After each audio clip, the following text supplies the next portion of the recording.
Live from our 7 Tasmania studios, your nightly news with Kim Miller begins now. Good evening. Tasmania's road toll is back in the spotlight after 2 deaths in as many days. A horror crash at Ravenswood overnight claimed the life of a 36-year-old man. The car's female driver was taken to hospital. Early investigations indicate speed and a lack of seatbelt use were factors. The latest scene of tragic road trauma. A silver Subaru ploughing into a power pole before 3:30 this morning. There was significant damage caused to that telegraph pole, which is an indicator of a fairly high-speed crash. It's thought a 36-year-old female from Rochalee was behind the wheel. She survived. Her passenger, a man from Mowbray, was not so lucky. It appears as if the man was ejected from the vehicle during the crash. Ejection usually indicates a vehicle's occupant wasn't wearing a seatbelt. It is disappointing when our investigations show that, once again, this is probably a preventable death. Police, frustrated by drivers continuing to do the wrong thing. This is all basic stuff that everyone should know. Unfortunately, the message doesn't get through to some people and they continue to drive erratically, at speed and without seatbelts. The state's road toll now stands at 28, far lower than last year, but still approaching our 10-year average of just over 35 deaths, with many months still to go. It's desperately concerning to see the loss of life on Tasmanian roads. It is an ongoing challenge for Tasmania and for our community. The state government says its high-tech road safety measures are having an effect. Mobile speed detectors and new cameras which can capture phone use have recently rolled out in a bid to bring down the toll. But it's old-fashioned common sense which will make the greatest difference. Such a small thing of putting your seatbelt on could save your life. Annie Green, 7 Tasmania News. For many Tasmanians, increasing power bills adds unwarranted pressure as they battle the cost of living crisis. Now an upper house inquiry will examine the state's energy pricing system, with caps expected to be top of the agenda. It's been a shock to the system for many Tasmanians. Power bills have soared by more than 20% since July last year, putting pressure on the family budget. Thousands of Tasmanian households are really struggling to pay their energy bill.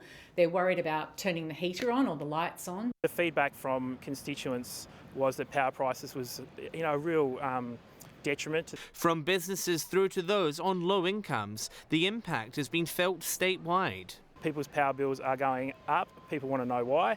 The issue a political football in recent months. The Legislative Council will cast an eye over the situation, with a committee to put prices under scrutiny. Think about how we could make a difference, how the government can make a difference. It's also to better inform the community about how it all works. I'm sure that they'll do their best to investigate. The state government says consumers who need financial help are getting it. Particularly for concession holders and people on limited incomes. And for the first time ever this financial year, we're providing support to families that haven't previously received help. Many ideas will be floated, but one is expected to feature prominently. Labor once again pushing for the return of price caps. Policy they had in 2018 and they carried that forward for 3 years. There's no reason they can't implement that again today. The inquiry will start later this year. Tascos is warning time is ticking for people choosing between heating and eating. We should never be living in a country, or particularly in a state like Tasmania, that's so wealthy, where we have to make those kind of decisions. John Hunt, 7 Tasmania News. A shakeup is underway in Tasmania's dairy industry, with 2 household brands sold off to a national dairy giant in a deal worth $11 million. Big Cheese today announced it's acquired Meander Valley Dairy and Better Milk from Tasmanian company Tasfoods. It's also been granted a royalty-free licence to use the Pine-Garner milk brand. Tasfoods says the move will allow it to strengthen its finances and focus on its Nichols poultry and Pine-Garner cheese offerings. The deal is now subject to approval from the ACCC. The ribbon has been cut on Launceston Airport's new check-in hall, expanding the space by more than a third and allowing for a larger security screening area. Automatic self-check-in stations are next on the airport's to-do list. It's the first phase of a full redevelopment of our terminal. Next phase comes in December, and then the rest of the terminal over the next couple of years. Passenger numbers are expected to more than double by 2040. The new hall will welcome travellers from 4:30 tomorrow morning.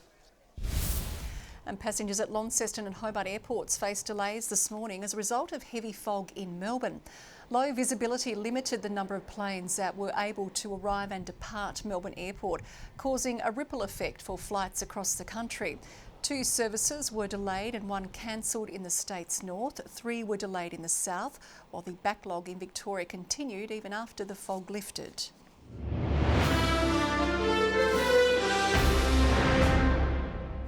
Hundreds are getting ready to climb a major hill near the Huon Valley to help out those who face a different kind of battle, their mental health. They hope to raise enough money to support young people in the town when they need it most. A warning, this story contains mentions of suicide. A crucial step towards a life-saving cause. The Huon Valley Hilltop hike will see hundreds take on the scenic hill in October in the name of suicide prevention and awareness, following a devastating few years for the region. Last year the initiative was brought to light after tragically losing some of our young people to suicide and raised over $67,000, which is an incredible example of what communities can do. This year that goal's boosted to $100,000 to be put towards the local PCYC for more after-school activities, healthy food and hopes of more ears to listen. Official training, but also have somebody on site that we can pay to be here as a qualified professional, so that if there's a young person who needs to speak to somebody, they have that option there and it's not in a clinical setting. It's a cause backed up by a Tasmanian lifeline, the service receiving 10,000 inbound calls and 7,000 outbound ones over the past 3 years. We need everyone having those tough conversations. We need more people trained. We need more people asking the suicide question.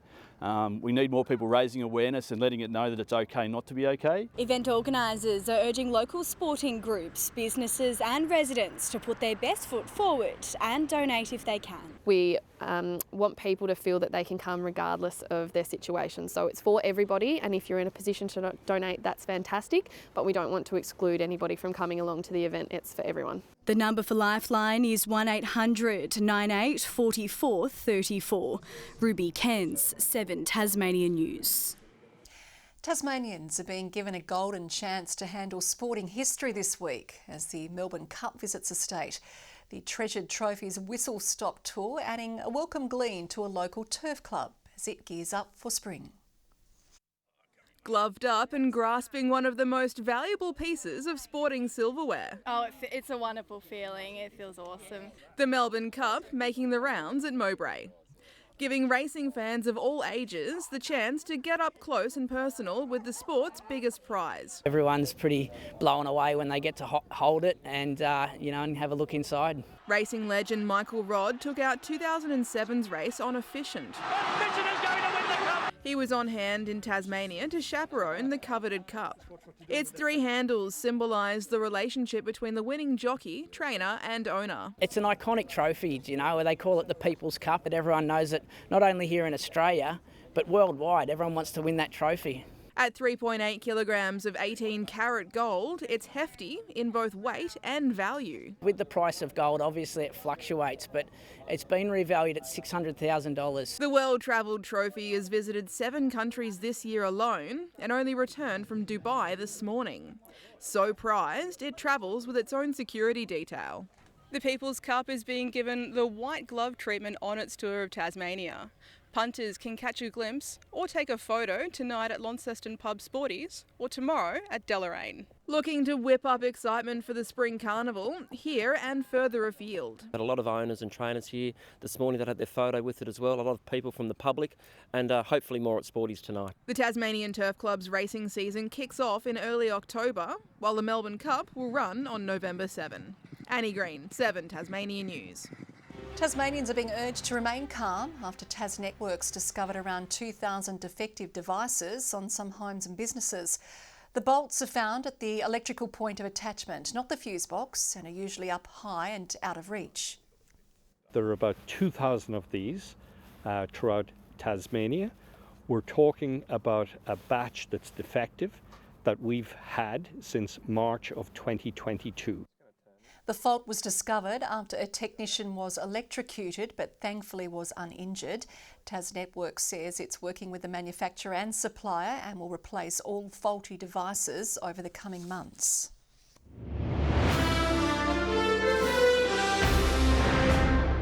And now it's time to check the Cripps TSL Player of the Year votes after round 20. It was an all Northern Bomber affair in the voting for the match against Glenorchy, Brandon Leary taking the 3 points. Clarence took out all the votes in its match against North Hobart, Keegan Wiley adding 3 to the tally. And Sam Siggins continues his top 4, gaining 3 more. To the leaderboard, Sam Siggins is running away with the top spot with only 1 round to go in the regular season. Ben Simpson 5 points behind in second. The minor premiership is secure, but the Devils face a finals campaign without a star player. The coach revealing top 10 draft prospect Colby McKercher is unlikely to play again this season. He injured his foot in the boys' win over the Calder Cannons last week. While not entirely ruling him out, Jeremy Webberley says he will take his time to recover. He's progressing through his rehab, but the likelihood is that he's more unlikely to play this season than likely. So we'll see how he recovers over the next few weeks. The Devils have a bye in the first week of finals after defeating Dandenong on Saturday to claim top spot. Stuart McSwain has ended his World Athletic Championships campaign with a midfield finish to the 500,000 metre final. In an intense race, the King Island runner battled hard against the field and the searing conditions in Budapest. He eventually crossed the line in 13th with a time of 13 minutes, 26.58 seconds. Norway's middle distance star Jack Ingebrigtsen left it late to take the gold, hitting the front just metres from the finish line. Lauderdale local Matthew Wade will remain with the Hobart Hurricanes for at least 2 more years after signing a contract extension with the club. The announcement has been welcomed by head coach Jeff Vaughan, who says the keeper batter is one of the country's premier T20 talents. He will join teammates including Nathan Ellis, Billy Stanlake and Tim David. Wade will also join the Australian men's team in South Africa as a replacement for an injured Glenn Maxwell. Both Tassie Tiger sides have unveiled their squads for the upcoming Hockey 1 season. Kookaburra veterans Eddie Ockenden and Josh Belt's headline a men's team filled with international experience. The coach is talking up their chances, saying missing finals will be a failure. We feel like we've got something to prove. So over 1,000 games of international hockey experience on the park. We should be there when the whips are cracking. The women's team includes rising stars Madison Brooks and Gemma Kenworthy. Pippi Martos is one of the international imports. Got some good supporting cast to those internationals here, and I think that starting 15 is really competitive. The season begins in October. In the NPL, Kingborough's coach wants his side to finish the season in style. The Lions claimed a major scalp over the weekend, downing second place Glenorchy 2-0. It's their 6th win in a row, giving the team an outside chance of finishing in 3rd place. After an inconsistent start to the season, the recent positive signs has the coach looking ahead to 2024. Maybe we're establishing a foundation from which we build on next year. So, yeah, that's quite exciting. But again, that's part of the process. The Lions will face the ultimate test this weekend, hosting newly crowned champions Devonport. Good evening around the state today. Hobart and Devonport 15 degrees, Launceston 16 and a cool 13 for Burnie. Flinders Island 19 on top of the list after Liaweenie bottomed out at -5. Grove and Campania 17, Lowhead 16, King Island, Smithton and Strawn 15. Below average temperatures in the east, St Helens 14 and Friendly Beaches just 13 degrees. Areas of low level cloud over most of the state today. A large area of high cloud is building there to the west. St Patrick's Head 11 millimetres of rainfall to 4 p.m. Thunderstorms are contained in the cloud over eastern New South Wales and southeast Queensland. Some cloud formed over southern WA, and I mentioned that cloud there over the Bight to our west. A cold front and trough track our way over waters to our west tomorrow. A large high sits over central Australia with troughs over the eastern seaboard. Winds initially from the northwest at 15 to 25 knots, but to 30 knots over the south. A west-southwest change expected in the evening. We have a strong wind warning, a little bit there in the southeast from southeast Cape to Low Rocky Point. Forecast for tomorrow. Hobart, a shower or two and 19. 17 for Adventure Bay. Showers developing for Tarraleah, 14. Launceston, a high of 16 with showers on the way. Devonport, 15. Bridport, showers developing as well, 15 the maximum. Burnie, showers developing, 15. Same for Strawn. Showers also on the way for Marrawar, a high of 16 tomorrow. 17 for St Helens, Swansea, 18 and 16 for Whitemark. A little bit of wet weather absolutely everywhere. On Wednesday, the front will be with us, bringing more showers to us, along with snow on the peaks. Showers pushing through again on Thursday with those strong northwesterlies. And on the first day of spring, conditions will improve, but with wintertime temperatures. Partly cloudy in Perth, a shower developing in Adelaide and Melbourne, a sunny 22 in Sydney, and showers for Brisbane and 24 there tomorrow. Mostly clear over Hobart, 11 at the moment, 11 in Launceston, bit of cloud in the north. Devonport currently 13 degrees, while most of us are still wearing our colours for our teams in the AFL finals. Kim, I see you've headed across to the cricket season with your new Hurricanes gear you got there.